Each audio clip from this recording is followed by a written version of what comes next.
Buenas tardes. Para la editorial Aula de Humanidades es un gusto contar acá con la presencia del profesor Javier, de la profesora Jimena y del profesor Alex. Infortunadamente el profesor Germán nos iba a acompañar, pero tuvo un percance de última hora. Estamos seguros que nos está escuchando y esperamos que todo esté bien. Porque estamos presentando el texto que hemos titulado Arte y Educación, Campo y Recontextualización, del cual han sido coordinadores de este volumen el profesor Guillermo Bustamante y la profesora Clara. Entonces, un agradecimiento por la presencia acá y por la disposición a conversar a propósito de esta obra. Profesora Jimena. Bueno, muy buenas tardes a todos. Agradecemos la invitación a presentar el texto que traemos en esta oportunidad, Arte y Educación, y pues tiene una particularidad que es importante de señalar y que corresponde a apuestas de grupos de investigación que nos hemos unido para adelantar conversaciones, diálogos a partir de lecturas, investigaciones en relación, en este caso particular, al arte, pero que también nos ha vinculado temas como convenio y la educación, y que pues pertenecen a algo que en el grupo hemos denominado y del grupo de trabajo actual del canon de la educación y la pedagogía.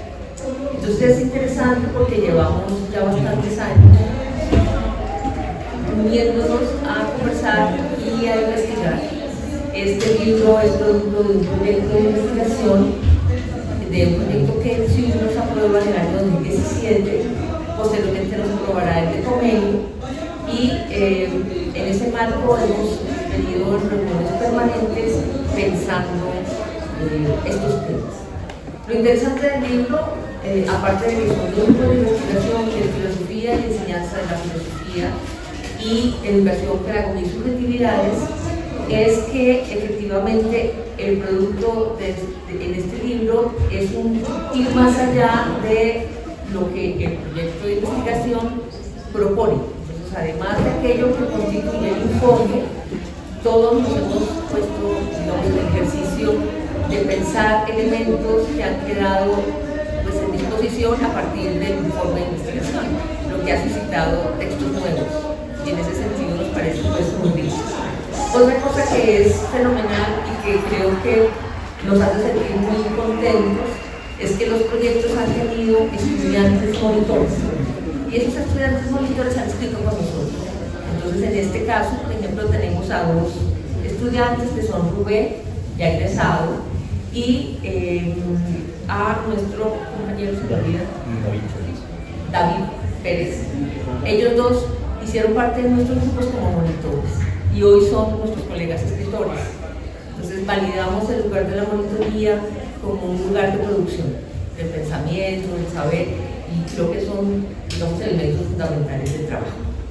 En relación con el libro, lo organizamos en dos apartados, cada uno tiene 4 capítulos, aquí estamos 4 de los escritores, y la primera parte se ocupa fundamentalmente de pensar el concepto de arte en el marco de una teoría de campo que se ha venido construyendo en cabeza del grupo de Historia, Filosofía, Enseñanza de la Filosofía, con Guillermo Bustamante, y en los de los colegas, yo entro un poquito después, han hecho parte importante, y es a partir de la categoría de campo, de móvil, se ha trabajado construyendo una teoría de campo, tomando distancia de eso que este autor ha presentado y que ha permitido, digamos, para el grupo diferenciar aquellas cosas que son propias del campo del saber y aquellas otras cosas que digamos, que lo rodean y que en un momento dado enrarecen el saber, como son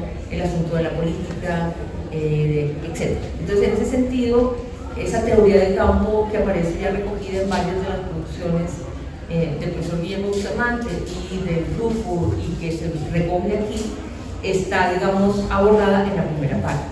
Allí ahí está el profesor Guillermo Bustamante con su texto, el profesor Germán con su texto, y los dos colegas nuevos, Rubén y David.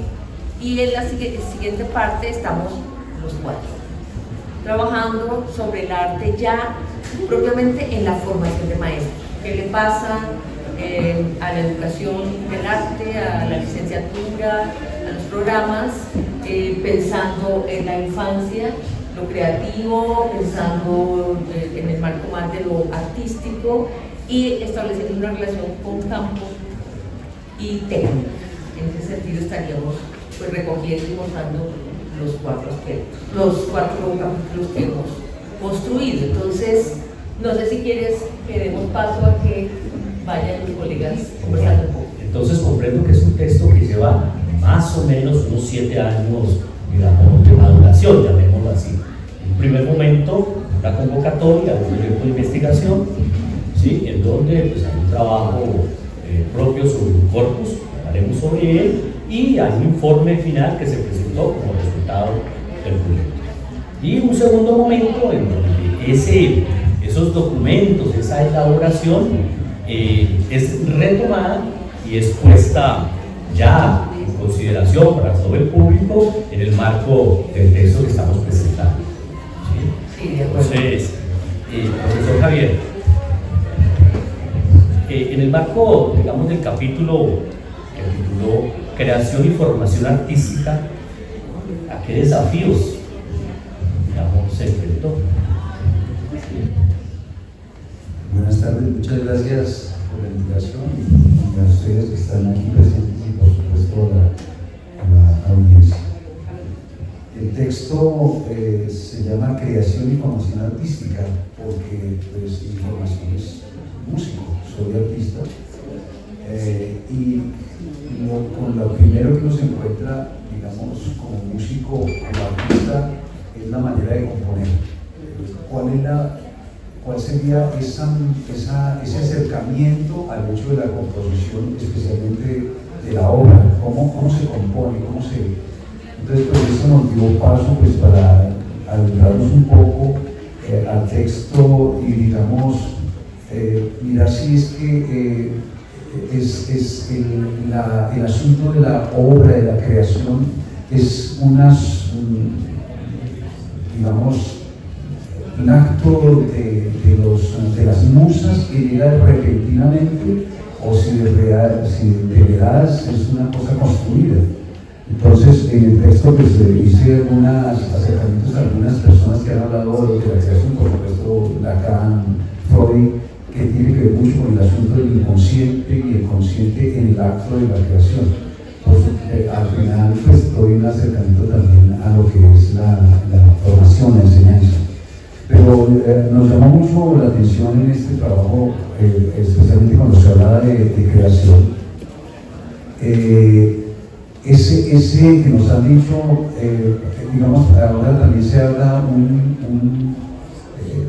hace ya más o menos 8 años se abrió una modalidad en ciencias y, digamos, en todos lo que es proyectos de investigación acerca de investigación-creación. Entonces, en algún momento dice el producto de la obra creativa es el resultado de la obra. Cuando se habla de ese proyecto, digamos, de investigación, lo que se está hablando es con un producto final, es una obra. Entonces uno dice, oiga, pero si yo no soy artista que compone, soy músico, pero no soy artista, entonces ¿cómo apunto a ese trabajo de investigación, de creación? Cuando se ha pensado que la creación es simplemente uno llega en algún espacio tranquilo y me siento a componer. Y resulta que la historia de la composición, al menos en música, ha demostrado que eso no es tan cierto. Si usted se da cuenta, en muchos de los compositores importantes que hemos escuchado, como Beethoven, por ejemplo, los momentos de creación nunca fueron así, porque uno pensaría cuál es el ambiente propicio para la creación de la obra, digamos, al menos en música. Entonces, no, es en una playa, es en los árboles, y resulta que eso no es tan cierto.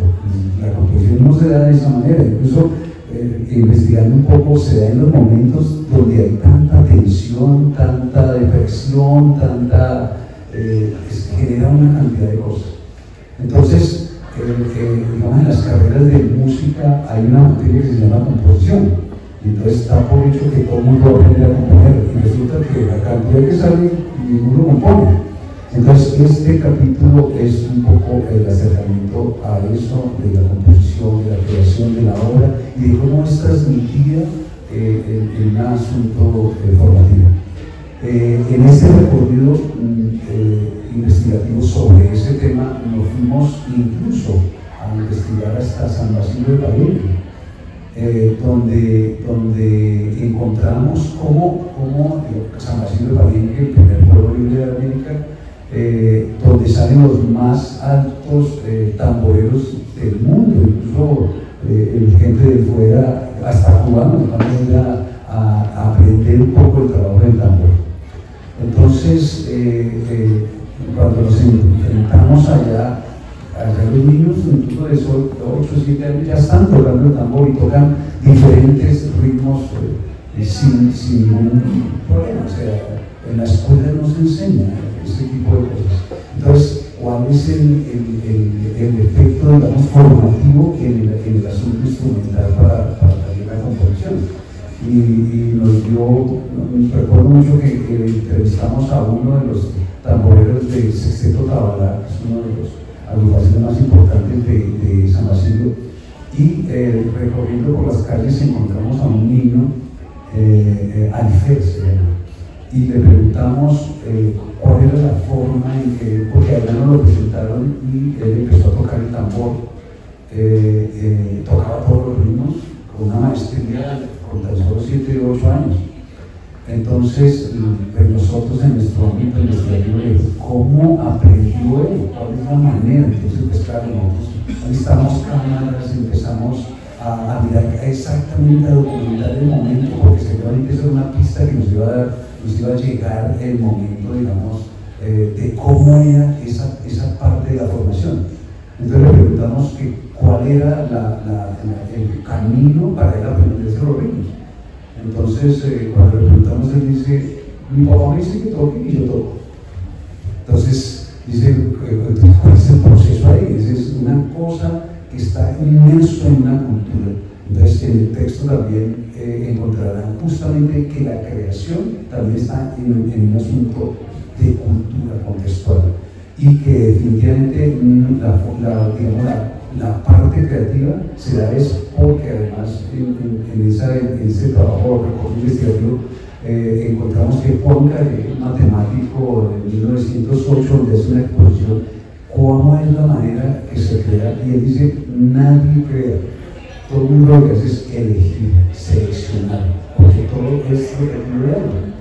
Entonces también ese trabajo técnico es una cosa, digamos, desde la repetición y de la creación, más desde la elección, y así mucho más que no te quiero contar todo el texto, porque si no es no, pues no me leo el capítulo, pero también sí hay preguntas.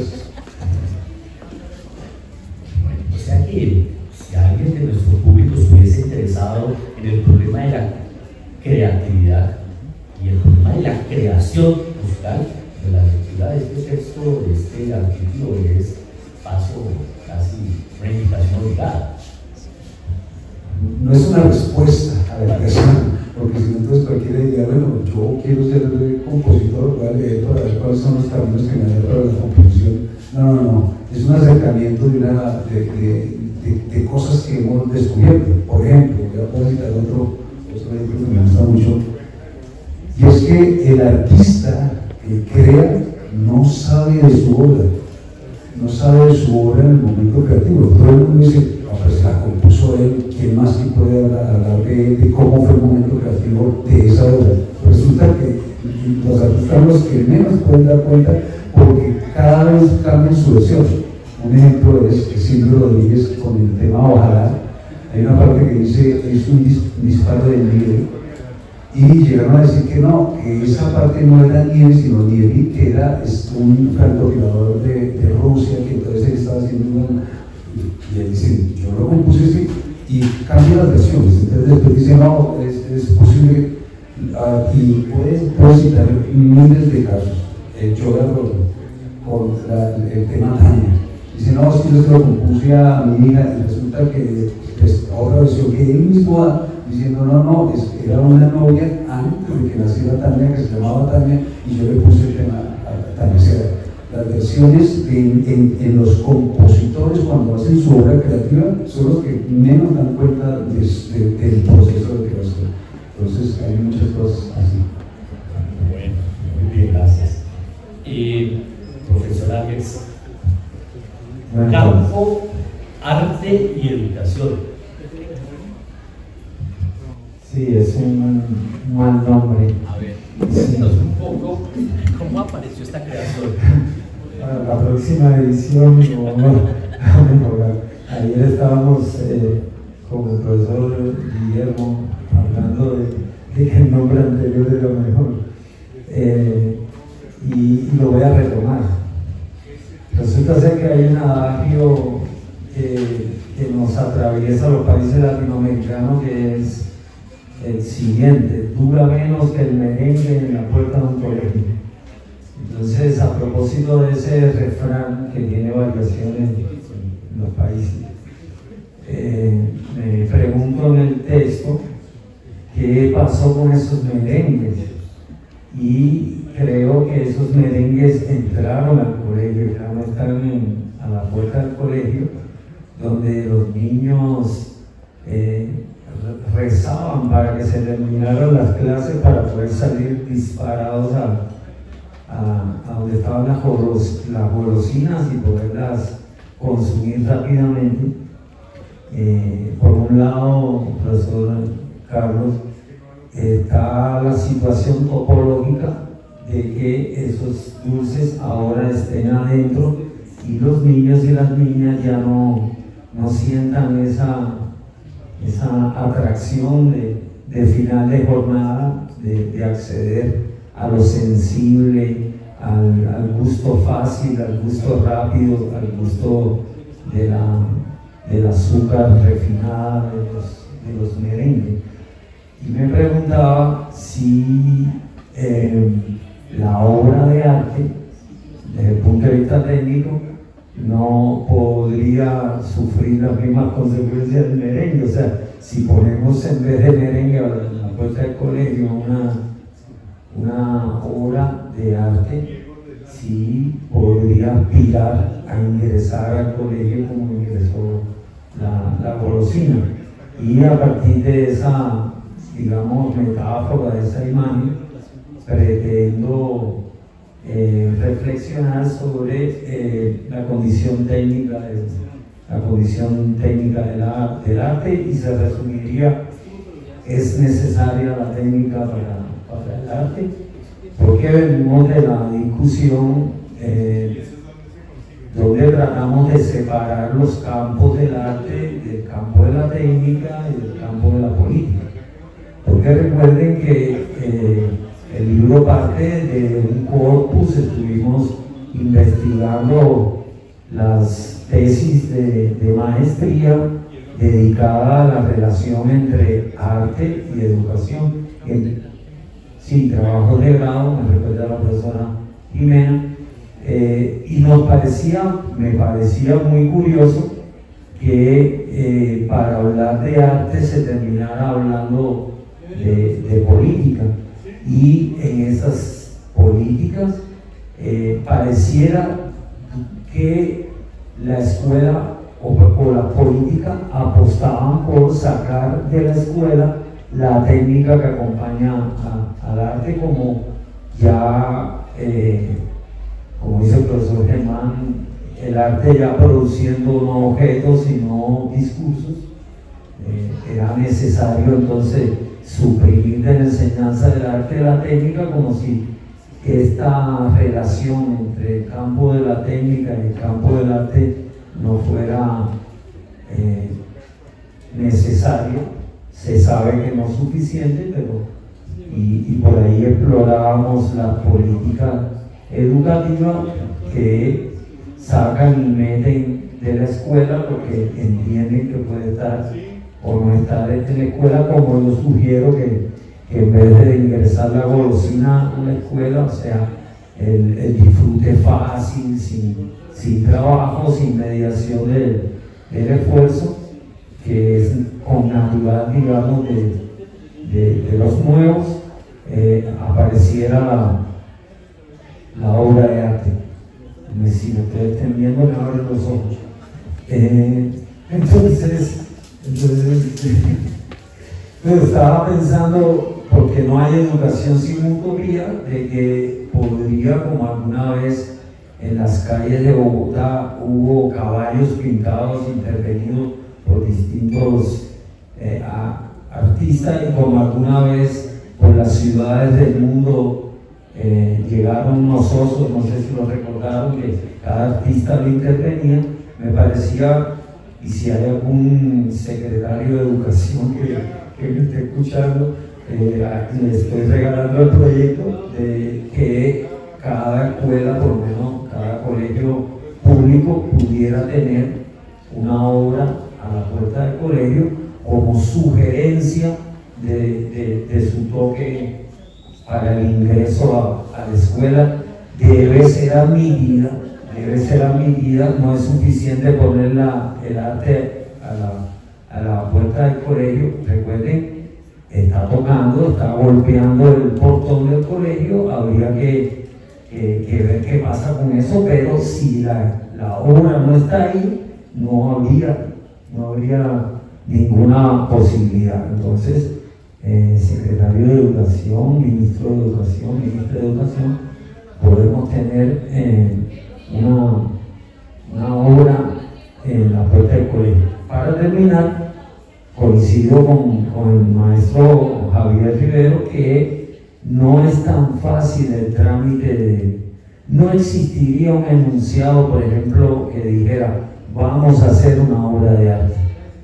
Habría la obra de arte encerrada en un misterio, tendría que esperar cierto trámite de la cultura, cierto trámite de recepción. Es compleja la idea de que un objeto con el ente útil, por ejemplo, pueda convertirse en una obra de arte. No sucede por invocación, no sucede por decreto, es un misterio en la literatura, en el cine, en lo plástico, en la música, que un poco ensayando, porque es un ensayo, jugábamos porque no hay ensayo sin juego, con esta idea, con esta metáfora de la golosina. Una muy bonita idea, que la obra sucede, no se propone. Esa me parece una buena idea. La otra idea, que la cual pensaremos después, es algo que va quedando en el ambiente como pregunta, que también de alguna manera quedó sugerida en el trabajo elaborado, coordinado y editado por la profesora Carolina Soler, la idea de campo. Fíjense que estos dos textos comparten una inquietud, y es la pregunta por el campo. Profesora Jimena, del arte como educación artística y como educación estética en la formación de maestros en artes. Bueno, este capítulo surge a partir de lo escrito para el informe que también ha publicado en la revista de la Universidad de La Salle, Actualidades Pedagógicas, que se tituló ¿De qué arte hablamos cuando hablamos de arte en educación? Y en esa reflexión, en esa revisión documental que nos dimos a la tarea en los grupos, hay un asunto, digamos, sorprendente, y es cómo de alguna manera esas tesis y esos trabajos de grado evidencian un abandono por el saber del arte. Entonces hay un ejercicio muy interesante, más especialmente hacia la utilidad del arte para resolver asuntos sociales en la escuela. Y pues nos ha inquietado, digamos, este encuentro. De allí que la pregunta que me hago para abordarme este capítulo y profundizar son los conceptos de arte, de educación artística y de educación estética. Entonces, también en clave del desconocimiento que yo puedo tener en ese digamos, amplio margen de lo que ha sido la historia del arte, el capítulo va a ofrecer unas reflexiones en torno a esa mirada histórica de lo que ha sido desde Grecia hacia acá, las diferentes formas de entender lo artístico, el arte, la belleza, la estética. Es decir, dos autores, digamos, que hacen historia, especialmente Valle, que hace la historia de la estética, y Morán, que tiene un texto bellísimo, un texto corto sobre la estética, en clave de hacer la pregunta por la relación estética con el mundo, con la sensibilidad, con eso otro, ¿no? Para efectivamente tensionar, digamos, como ya de una manera y llamar la atención hacia ese vaciamiento conceptual que, pues, digamos, encontramos en esos trabajos.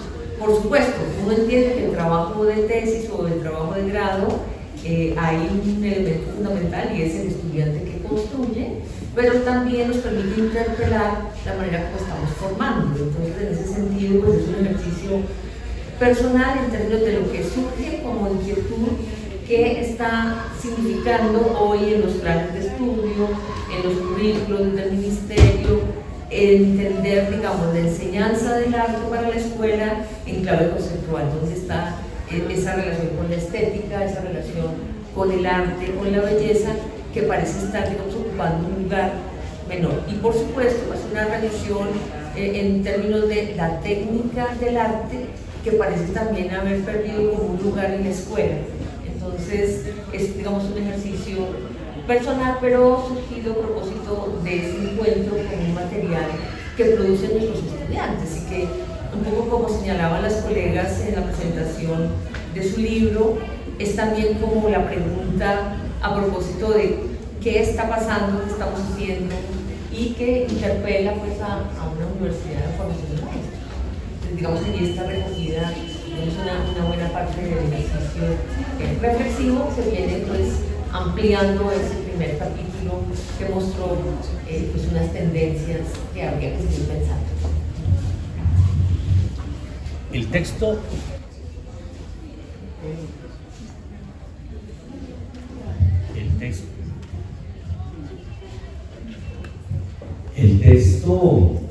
que estamos presentando, Arte y Educación, Campo y Recontextualización, es el resultado de un proceso de investigación que tomó para su análisis documentos elaborados por estudiantes con el objetivo de graduarse, ya sea de una licenciatura, de una maestría o del doctorado, y cuyo asunto central como problema fue la relación entre el arte y la educación. En este marco, el mismo título sugiere la idea de campo y recontextualización. A mí me parece que aquí ya queda, digamos, abierto una posibilidad de discusión y de encuentro con el texto de la profesora Carolina Soler. Valdría la pena en algunos otros encuentros, en alguna universidad, continuar conversando sobre la pregunta por el campo.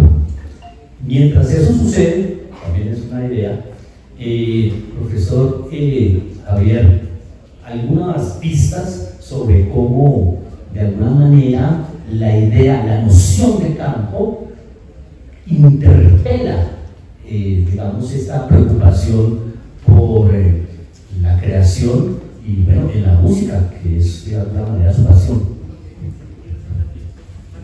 Bueno, el asunto del campo en música, ¿qué se le tributa cuando hablamos de música? Además hay que hacer una distinción de dos: una, lo que es la enseñanza del arte, y otra, lo que es hacer arte. Son dos cosas muy diferentes. La enseñanza del arte se le tributa todo el tiempo a las esferas de la paz, no hay a la recontextualización justamente en la enseñanza, ahí no se le tributa al campo. La obra le tributa al campo, pero se le tributa al campo una vez ya esté la obra, y no digo yo hago la obra porque le estoy tributando al campo, usted no lo va a saber ni siquiera, porque la tributación al campo tendrá que ser mucho más adelante. Pongámonos en un poco, digamos, por ejemplo, compositores como Mozart. Él no tenía ni idea de lo que iba a desarrollar en toda su historia de la música, lo que iba a generar su obra. Incluso él muere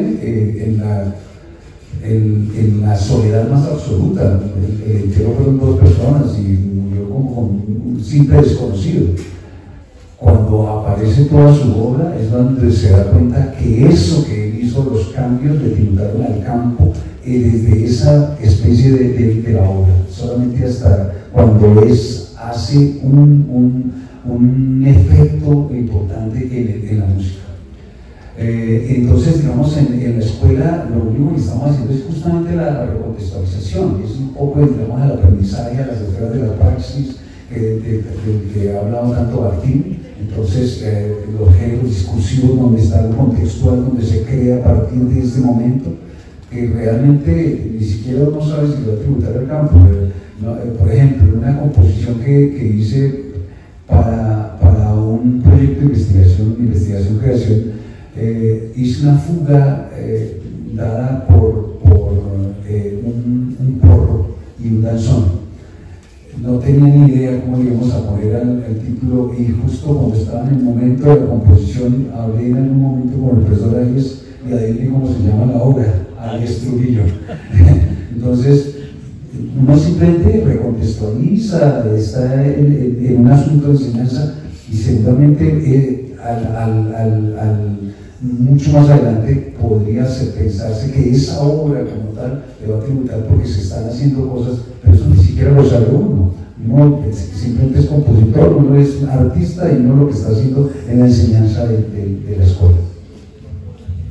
De nuevo queda la idea de la obra sucede, no se propone.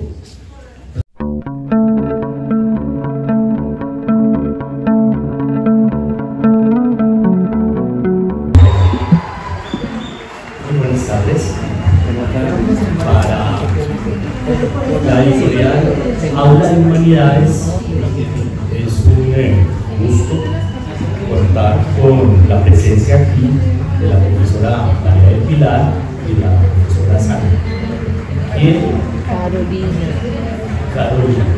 Carolina Soler. Quienes son autoras, pero además la profesora Carolina es editora del texto Diálogo entre educación especial y nociones de campo en las ciencias sociales, un texto editado por Aula de Humanidades y que hoy tenemos el gusto de presentar y lanzar públicamente.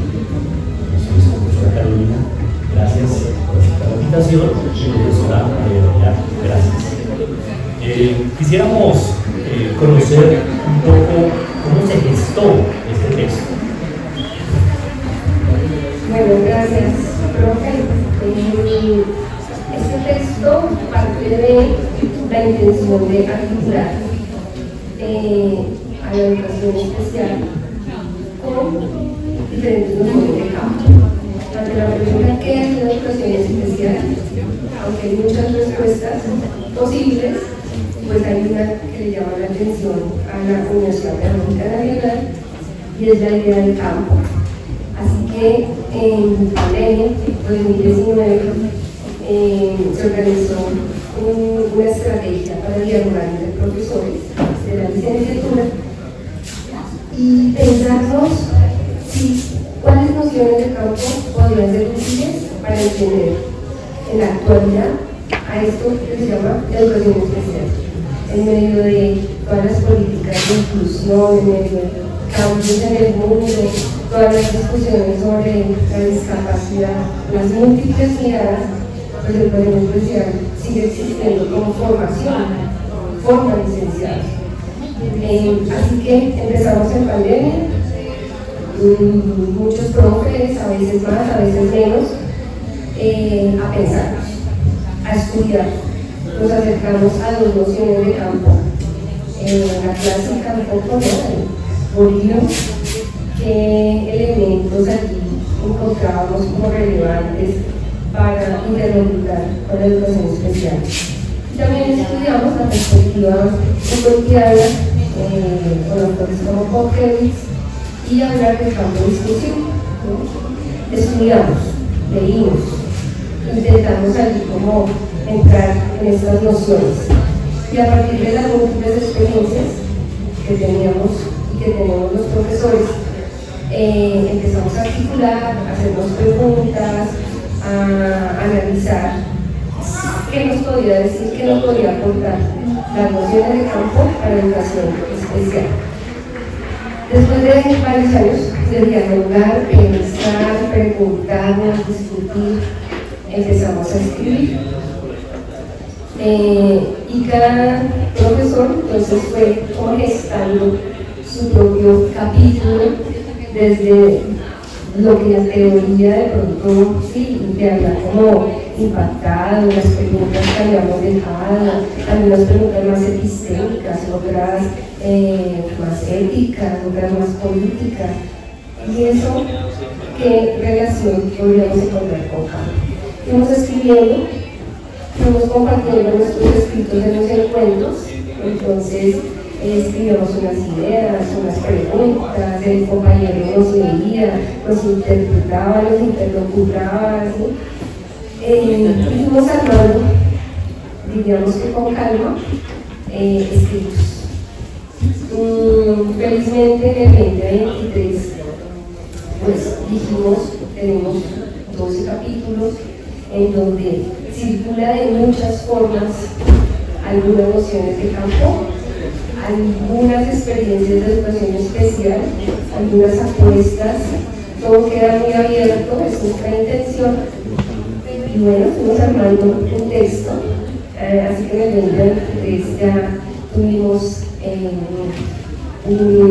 pues para nosotros orgullosamente, como un compilado que tuvo como tiene diferentes rutas y caminos.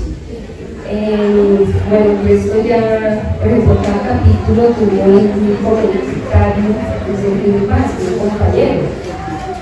Trate de identificar esas ideas fuerza sobre el campo y educación especial que quisiéramos dejar.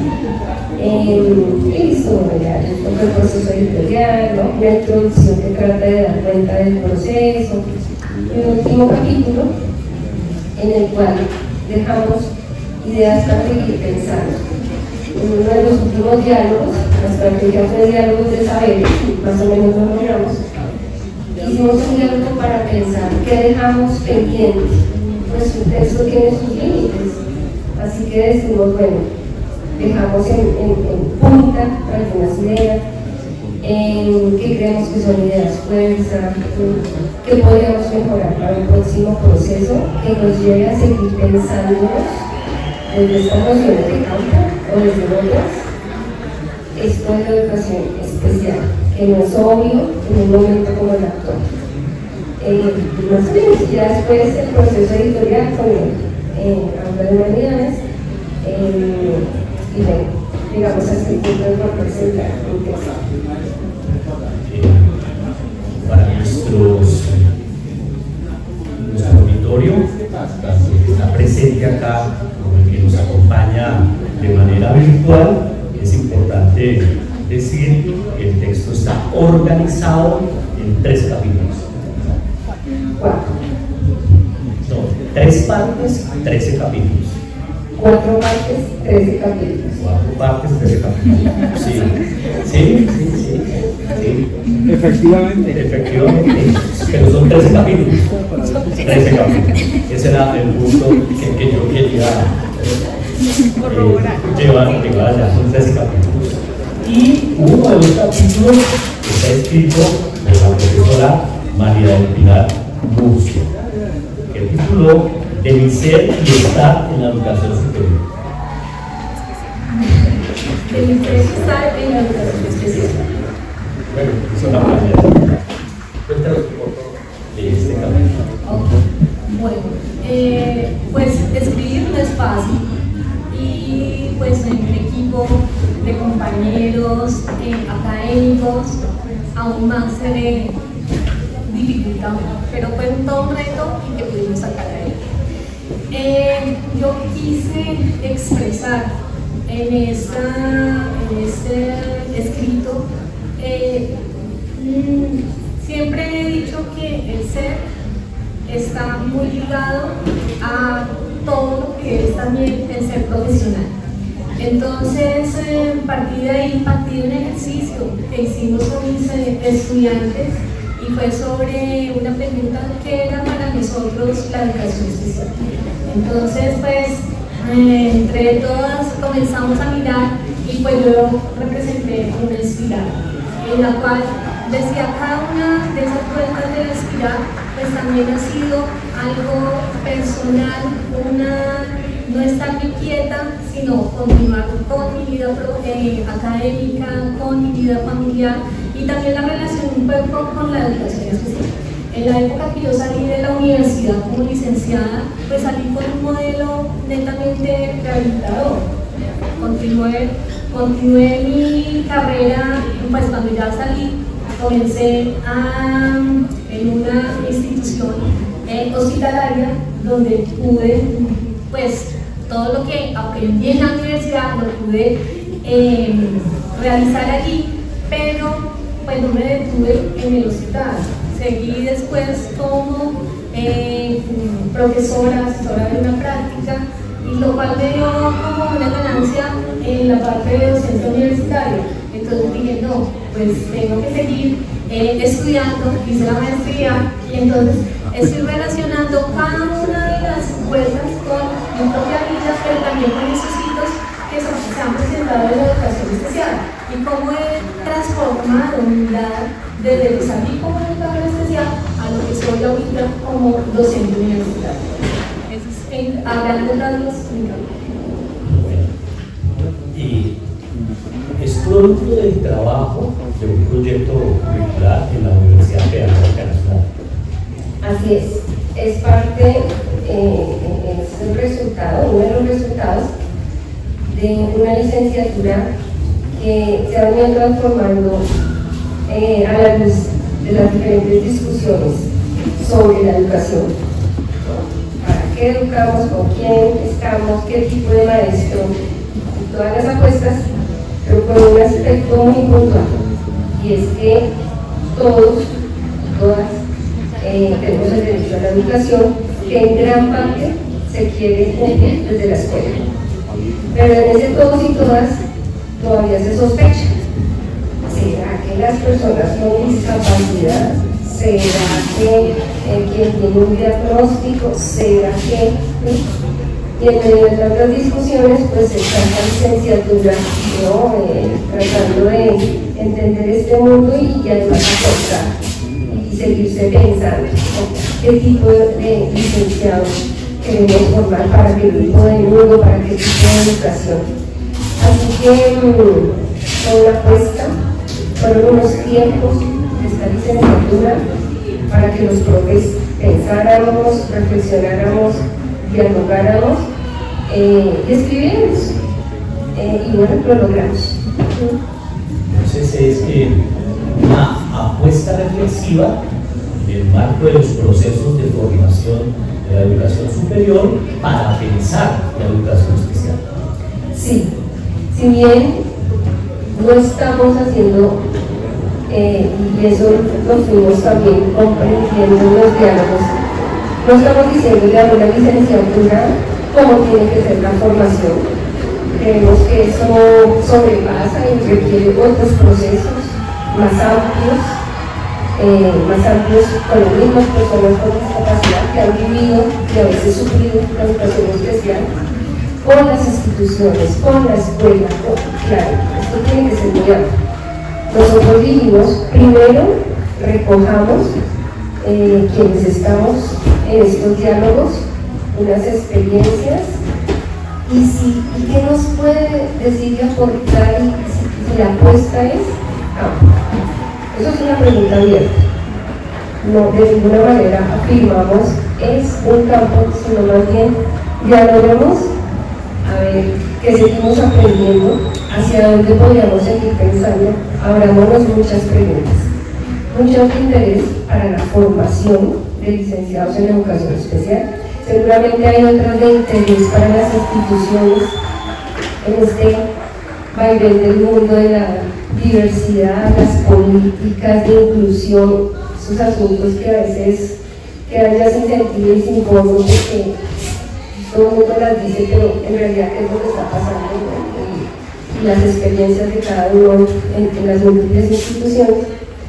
Pero nosotros dijimos, esto digamos, tiene otra ruta, no es solamente unas directrices, unas ideas para formar educadores, sino que tomamos la ruta muy desde las experiencias de cada uno de vida. La mayoría de los que escribimos somos educadores especiales y hemos estado muchas décadas como en estas posibilidades de pensarnos no solo la formación, la vida real de muchas personas en la educación, y no solo en la escuela, sino en múltiples lugares, y la vida familiar, y la vida social, la vida cultural. Entonces, creemos que sí hay unas ideitas ahí muy interesantes para que la licenciatura se siga pensando, pero no únicamente escribimos para la licenciatura. Ya preguntaré por ello, para quien esté escrito, pero me gustaría, profesora María Pilar, ¿por qué poner en discusión la educación especial? Bueno, creo que la educación especial ha evolucionado, se ha transformado. Entonces creo que pues, es discutir hacia dónde vamos, ¿cierto? ¿Qué transformaciones se tienen que dar en la educación? Entonces creo que es como abierto, queda abierta, ¿cierto? Nosotros en el grupo habían más preguntas que respuestas. Entonces, no sé, Carlos, si me ayudas ahí pero... Si de pronto se cae fácil en lugares comunes, se piensa que ya está dicho todo, que es obvio, por ejemplo, una dupla que nosotros ponemos a discusión, ¿no? Discapacidad, educación especial, y eso ya nos hace cierto medio, o sea, eso tal vez hace unas décadas en otro mundo, ¿no? Con otras teorías, con otras dimensiones, esto no se podía discutir, pero en la actualidad no. En la actualidad las diferentes perspectivas alrededor de la educación, de la discapacidad, de la diversidad, de las diferencias, y esto, diferentes perspectivas desde muchos lugares, sociológicas, filosóficas, políticas, económicas, pues pone en discusión qué es eso de la educación especial, para quién, para qué, ya no es esa dupla tan obvia y tan lógica.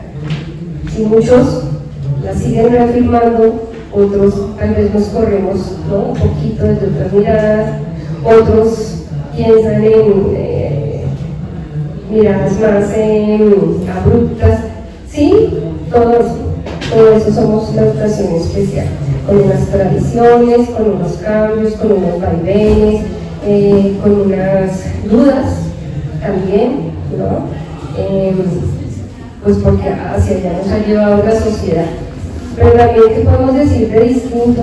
Somos académicos, nos pensamos el tema de la formación, estamos en la universidad pedagógica, así que creemos que esto hay que seguirlo construyendo. Y solamente será como con los diálogos, con las reflexiones, con el estudio juicioso de algunas perspectivas, para que digamos cosas distintas, porque el mundo nos está exigiendo eso. Ya no, bueno, la profe Pilar dice, pues ha evolucionado, ¿sí? ¿Hacia dónde? ¿Haciendo qué? ¿No? Y hacia dónde quisiera ir. O sea, y bueno, como dice también la profe, quedamos con muchas dudas, quedamos con muchas preguntas, con muchas ganas de seguir escribiendo otras cosas alrededor de la educación especial. En nuestro país hace mucho tiempo no se escribe sobre la educación especial. Digamos que todas las teorías de inclusión la corrieron de su lugar las teorías, ¿no?, desde otros lugares, otro tipo de pedagogías la cogieron de su lugar. Bueno, dialoguemos sobre eso, pensémonos desde allí. Además tenemos la responsabilidad de la formación. En el país todavía existe la formación en educación especial. ¿Por qué? ¿Para quién? ¿Desde qué lugar? Muchas preguntas. Efectivamente, suscita bastante curiosidad, digamos, el lugar en el que está poniendo la discusión a propósito de la educación especial. Es decir, hay un escenario que se está abriendo para discutir, digamos, incluso el mismo apellido de especial. ¿Sí? Educación en un grupo poblacional con unas características particulares. Estamos siendo atravesados por discusiones a propósito de la inclusión. Eso hace que lo que llamamos educación especial esté siendo tensionado, digámoslo así. Totalmente. Vivimos en tensión. Bueno, hay personas más cómodas, ¿no? Tampoco es que todo el mundo en educación especial esté tensionado, un poco con ciertas seguridades, pero otros sí vivimos un poco tensionados. Es decir, el libro comienza diciendo, aquí no vamos a hablar de la educación de las personas con discapacidad. Seguramente de eso toca seguir hablando, que hablen las personas con discapacidad, ¿no? Por supuesto. Y todas esas discusiones son supremamente interesantes. Tampoco hablamos de inclusión, o sea, no es un libro sobre la inclusión, sigamos haciendo inclusión. Seguramente hay que seguir hablando de eso. Sino que tomamos como objeto de estudio la educación especial, que eso no es tan común, no es que tenga una línea fuerte aquí de trabajo, tiene trabajos, ha tenido por supuesto de la Universidad de Antioquia, se ha trabajado, pero tampoco la relación con campo. Y allí vimos potencia, nos pareció que estos autores tan importantes, desde el campo de la sociología, ¿no?, la filosofía, pues nos ayudaron a pensar. Entonces, armar como objeto de estudio la educación especial, bueno, fue un trabajo que se nos llevó 4 años. Vamos a hablar de eso que se llama educación especial, que es muchas cosas en la actualidad, con muchas funciones, con muchos debates, con muchos puntos de vista, y si le cruzamos las diferentes pedagogías, ¿no?, la pedagogía queer, la pedagogía A, B, C, nos lleva a decir, y todo esto es, y más, y quisiéramos hacer otras cosas, queremos mantener qué, en relación con quiénes, ¿no? Entonces, creo que la palabra tensión es interesante, quisimos también tensionarnos nosotros, entonces nos confrontábamos mucho, decíamos, si tantas seguridades a veces no nos dejan pensar otras cosas, pues pensemos otras cosas, digamos otras cosas.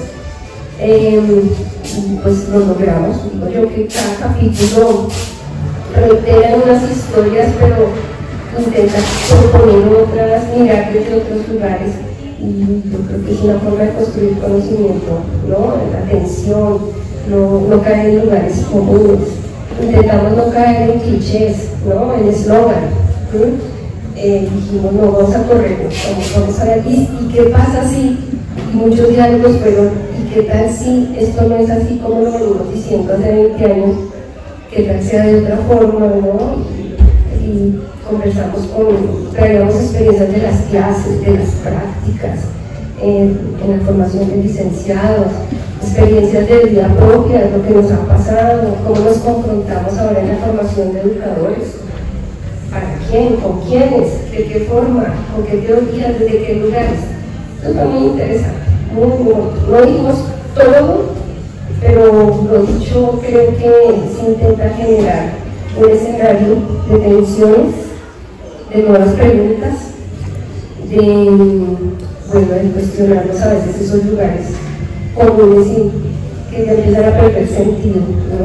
Si duplas, hacemos lo que la política nos dice, y decimos, espera a ver, o sea, pasan muchas otras cosas, no solamente son las políticas las que vigilan nuestro quehacer, nuestros egresados también nos interpelan un montón cuando hablamos con ellos, egresados en las instituciones, todos sus cuestionamientos Decimos, sí, la educación especial vale la pena seguirla pensando, pero no para pensarla de la misma forma, para irnos para muchos otros lugares. Un grupo de profesores y profesoras, entonces, en el marco de un proceso de formación de educadores especiales, en una licenciatura dedicados a pensar la educación especial. Buen resumen. Buen resumen, sí.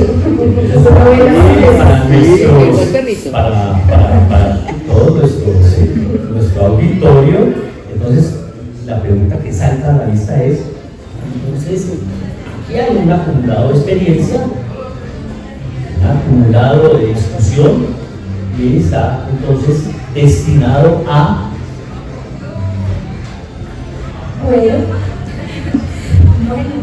En primer lugar, como es un diálogo, entonces nosotros queremos seguir dialogando. ¿Y con quiénes? Con nuestros estudiantes, y ya lo estamos haciendo. Entonces estamos llevando ciertos capítulos a ciertos espacios académicos y estamos haciendo lo mismo con nuestros estudiantes, dialogando. Y ellos tienen cosas también muy interesantes que también decíamos con Carlos y con los demás compañeros, chévere sacar un texto donde también recojamos todas las voces de lo que estamos encontrando acerca de este diálogo que hicimos nosotros de saberes y también las voces de los demás, ¿no? Que es muy interesante. Sí, también decimos que otros compañeros no participaron por situaciones de tiempo, de organización, bueno, de estos diálogos y de este texto, queremos conversar con ellos también, o sea, lo escrito ya está y bueno, que sea un pretexto, qué interesante, ¿no? Para continuar, somos colegas. En el país hay 5 facultades, 5 programas de educación especial. Hace 20 años había 20, hoy hay 5.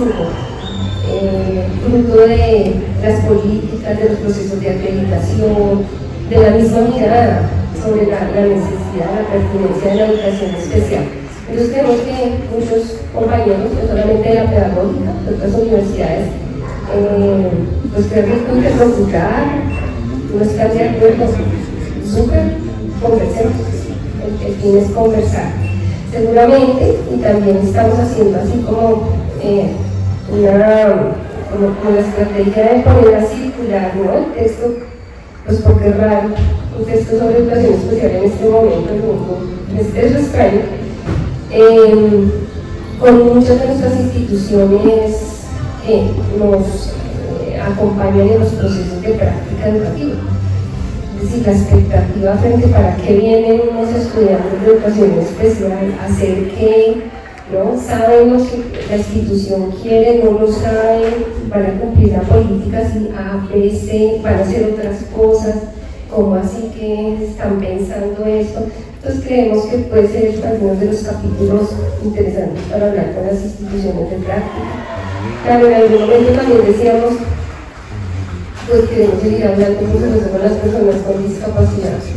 Hay algunos que no nos quieren, y con justa razón seguramente, les tocó vivir una educación especial en su vida que fue segregadora, que cumplía otros preceptos, que los alejó de lo común, ¿no? Pero a otros les fue mejor y queremos hablar con ellos, pues qué ha pasado, cómo lo ven, ¿no? Desde esas experiencias. Cuando decimos diálogo de saberes, pues es una apuesta, porque esto de los saberes no son necesariamente los conocimientos organizados, ¿no? Desde un canon, no son experienciales, ¿no? Son acumulados de vida de muchas personas, realmente también aquí son muchos sujetos, muchas personas.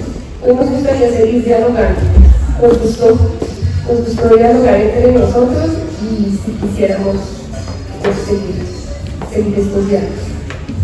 Entonces podemos ir finalizando diciendo que está destinado al grupo de profesores que han venido conversando aquí en esta licenciatura a propósito de la educación especial, pero también a todos aquellos profesores vinculados a otros programas e interesados en la educación especial.